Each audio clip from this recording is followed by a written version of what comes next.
What's going on, YouTube fam, and welcome back to another video. And today we're going to be talking about natural disasters in Latin America and how you can stay informed, safe, and know what to do if you ever have any of these situations. Now, I know when we hear the word disaster, it's usually a negative connotation, because usually a disaster is something that's not positive, it's bad, you know? And as we know, living on planet Earth, natural disasters are a common occurring thing that happens around the world. They happen in Europe, Africa, Asia, I imagine Antarctica, Australia, North and South America, they're all over the place. So now this is specifically focusing on Latin America and the type of natural disasters that happen here. So you can apply this to other places as well, the general knowledge of what to do and what not to do. But I'm gonna break down a few of them that occur throughout Latin America. That's including the Caribbean, parts of North America, which also is the Caribbean is North America, Central America, all the way down to South America, that whole section of Latin America. Let you know what to look out for, what to expect. And so if you plan on moving or going to any of these places, you could plan accordingly, all right? I'm gonna give you the full breakdown as always. So next, we're gonna begin. Okay, fam, so the first natural disaster that we're going to talk about are earthquakes. Now, earthquakes, as we know, happen all over the world, but this is the most famous ring of earthquakes, and it's called the Pacific Ring of Fire, okay? And if we go down all the way from Chile up to Ecuador, Peru, and Colombia, all right?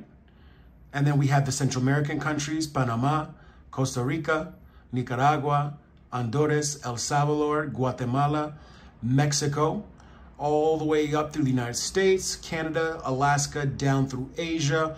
As you can see here, it makes like a ring. Now, we're gonna focus on this part. And as you can see, most of these places here are in seismic activity, all right? Now, places will experience more than others, like Chile, they get strong earthquakes from time to time. Colombia gets somewhat mild, they've been having some lately. And then Ecuador, I don't hear too much about them, or Peru, but this is a seismically active zone. I think Chile gets the strongest out of them all in this particular area. Now, if we go up, I can tell you that I personally felt a small earthquake when I was in Panama. Nothing crazy, nothing scary, just a little bit of shaking. Maybe it's like a 4 or something on the Richter scale. Nicaragua was the first time I ever felt an earthquake, and that was just a quick little shake. Like I said, nothing scary, nothing crazy. And then, you know, you have earthquakes that go all the way through here. Now, as many of you know, Mexico does get a lot of seismic activity, and mainly in this western region here, as you can see here. Now, I would say that the more seismically active would be Oaxaca, Guerrero, and areas around Mexico City like Puebla. These areas, pretty much, it can happen anywhere around here, but that is essentially what the Pacific Ring of Fire is for this part. So it encompasses all of this around the world, okay? Now, that's just to show you, if you're in this area, seismic activity is possible. Doesn't necessarily mean you're necessarily gonna feel an earthquake. Sometimes earthquakes happen and you don't feel a thing, they're so small, okay? All right, so let's look here. Now here, and we'll zoom in a little bit, this is the hurricane belt. This is the area of the Caribbean and Latin America where hurricanes will hit. As you can see, Dominican Republic, Puerto Rico, little part of Venezuela and Colombia on the Caribbean side, and Cuba's engulfed, Bahamas, Florida, and United States, Mexico on the Yucatan Peninsula, Belize, and some even go as way up as the Gulf region of Mexico and all the way up to Louisiana and southern United States.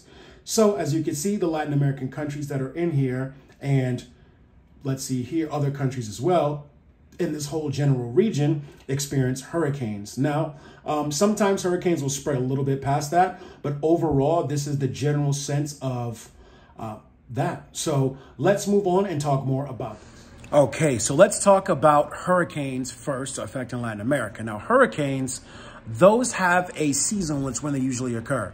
It's an anomaly sometimes when they occur outside of that, but normally we have that season. So for this year, it's from June 1st until November 30th in the Atlantic region. Now, sometimes hurricanes can transfer over to the Pacific Ocean. It's been, you know, some different things happening lately, but this is how you can prepare yourself. Now, with that being said, just because it is hurricane season doesn't mean that hurricanes are just hitting the place every other day. No. All right. The good thing about hurricanes are they're predictable. You know when they're coming because you can check weather apps, weather alerts, weather reports, different technologies that give you warning to, take cover, to do what you got to do and be in a safe place. So with that being said, I wouldn't really worry too much about hurricanes in terms of, having to just not be able to be prepared for them because there's always going to be that warning. So hopefully you're in a place that has some decent infrastructure. Maybe you can go underground. Maybe you have to board up the windows. I don't know, maybe you're in a hotel, wherever it is, but I wouldn't let that worry you too much. As I showed you earlier, the areas where the hurricanes generally pass in Latin America, most of those places, I mean, it just really just depends. Bad hurricanes do happen, but it's not like earthquakes, which you cannot predict. Hurricanes you can, but still just be cautious. Do a little research about the place you're going to and how often or how badly hurricanes affect that particular region. Now, earthquakes is another thing because you cannot predict earthquakes, okay? Earthquakes can happen. That's it. You got to deal with it. But there's a very sophisticated system that some countries have, but I'm going to talk about Mexico right now. So even though whilst, a good portion of Mexico will experience seismic activity, there is a particular alarm system for Mexico City that gives you 30 to 120 seconds to prepare for a coming earthquake. It has sensors on the coast that go off when it senses seismic activity and alarm goes off, all right? And I'm going to let you hear a snippet of what that alarm sounds like. So if you're in Mexico City and you hear this, you'll know exactly what to do. And check it out.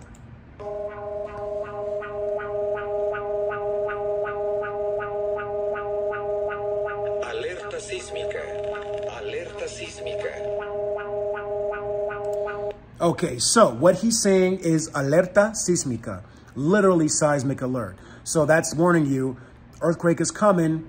Prepare yourself. So that's what I think is really cool because Mexico City does the way that it was built over a lake hundreds and hundreds of years ago. It's susceptible to, bad earthquakes because the ground under it is not sustainable to absorb it. So certain parts of the city are worse than others, but they don't happen that often. But when they do, you want to know what to do.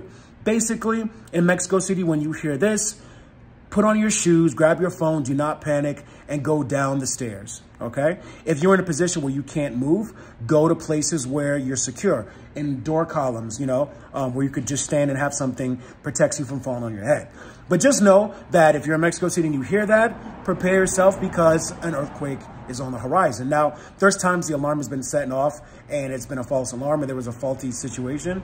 But for the most part, that is a good system that is in Mexico that will help you prepare for earthquakes. Now, I don't want this to scare any of you.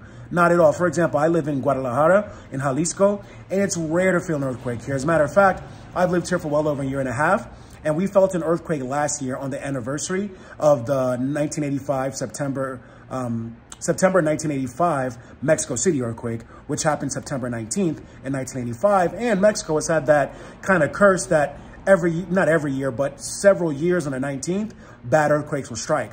Last year, one struck in Colima in Michoacan, which is only about 150 miles away from Guadalajara. In my last apartment, I did feel some shaking. It wasn't really scary. It was just uncharacteristic. And when I went outside, everybody was so surprised, like, wow, we haven't felt an earthquake here in so long. So Jalisco, while we are on the Pacific Ring of Fire right now, it's not very common to feel earthquakes here. It's super rare. And that's the only time in the year and a half that I felt it was on the anniversary of that Mexico City earthquake on the 19th of September last year. Other than that, I feel completely comfortable. I mean, you'll be fine. This is just something to keep you, to keep you informed. And there is a good app too that monitors earthquakes around the world. It's called SASLA. SASSLA, and it's free from the Google Play Store, I believe. Well, and the App Store. I know from the App Store for Apple, that's where I got mine, and I'm pretty sure they got it on the Google Play Store as well. It's free, and it'll let you know earthquake alerts. So let's say, for example, here in Mexico, you are located in Puebla, and an earthquake happens in Guerrero. It's going to tell you, oh yeah, there was an earthquake in Guerrero from this magnitude. Maybe it's possible you didn't feel it. It'll let you know the intensity of it. And, just so you can understand now if it's an intense one, it's going to give you have options to give you a warning from, I believe, 30 seconds or more to prepare yourself, okay? So, like I said, it's not super common. It's not like earthquakes are happening to the strong magnitude every day where you could feel it. So I wouldn't go around worrying. If you want to visit places that are in seismic activity zones, just take heed to the precautions. Go there. There's a lot of beautiful places, a lot of beautiful countries. We can't escape natural disasters. It is what it is. But in Latin America, the biggest you'll have to worry about would be hurricanes if you're along the hurricane belt. And if you're along the Ring of Fire, seismic activity like earthquakes, maybe torrential downpours. I've seen that in Brazil and Colombia with landslides. But outside of that, you don't have to worry about tornadoes or typhoons or cyclones or any of that stuff like that, at least normally, okay? So this is just a quick video to touch on that. If any of you all were wondering, that's the breakdown of natural disasters in Latin America. Come to Latin America. Don't let it scare you. I'm not going to lie. Sometimes I'll go to certain places I know that have these things. I'm just like, oh boy. But you know what? It's just a part of nature, and you'll be all right at the end of the day as long as you know what to do, all right? So I want to say thank you all for tuning in. I hope you found this video of value. Appreciate all of you. If you're not subscribed, make sure you hit that subscribe button and share it with people who you think might like it. Appreciate all y'all out there. New videos coming soon. Y'all are legends. Love the support. All of y'all stay safe, and I'll catch you on the next one. Peace.